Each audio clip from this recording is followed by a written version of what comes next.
Itong barangay na ito, Mr. President, ay lowland, hindi siya Aita community. Pero nung nagkaroon ng Pinatubo eruption, nakapunta sila dito at nagkaroon ng resettlement site dito.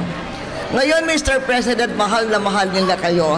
At merong mangyayari, palagay ko sa inyong panahon, para lalo pang mamahalin kayo nitong ating mga kapatid na katutubo. Siguro alam na nila kung ano ito. Kasi Mr. President, pumunta sila dito 1992. Ngayon, natatakot sila, baka darating ang araw, papaalisin sila. Kasi hindi tulugan ng katutubo at wala pa silang titulo. Ngayon, Mr. President, nahanap kung nasaan ang titulo. Nasa Veterans Bank. At handa ang Veterans Bank na ilipat ang pangalan ng titulo sa ating mga katutubo.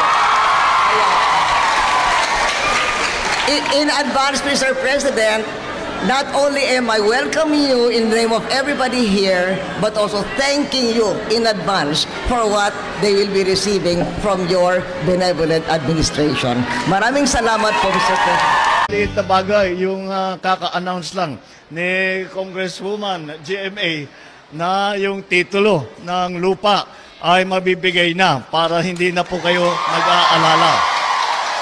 Itong sitwasyon po ninyo ay talaga ang kailangan natin tulungan ang inyong hanap buhay sa pagsasaka. Napakahalaga nito dahil pagka kayo'y nagsasaka, hindi po kayo nagpapakain lamang ng sarili ninyo at saka ng pamilya ninyo. Yung sinasaka ninyo, yung tinatanim ninyo, yung inaani ninyo, ay kasama po yan sa pagpakain ng lahat ng mga Pilipino. Marami na po ng mga traktor, mga harvester na gano'n. Ngunit kahit papano, hindi talaga mawawala yung kalabaw sa pagsasaka natin. Ngunit hindi lang po ito po ay bahagi lamang ng aming mas mahabaang programa. Patuloy po kung ano yung pangangailangan po na makakapagpaganda, magbadala ng kaunting ginhawa at hindi nyo na inaalala kung paano nyo pinapakain ang inyong pamilya, paano kayo maghahanap buhay, paano kayo magkakaroon ng kaunting kita.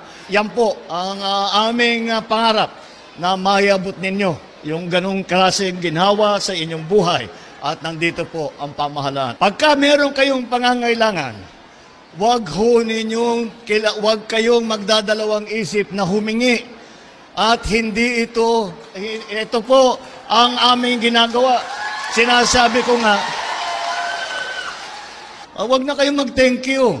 Dahil trabaho talaga namin ito. Kaya pera ninyo ito. Kaya binabalik lang namin sa inyo ito.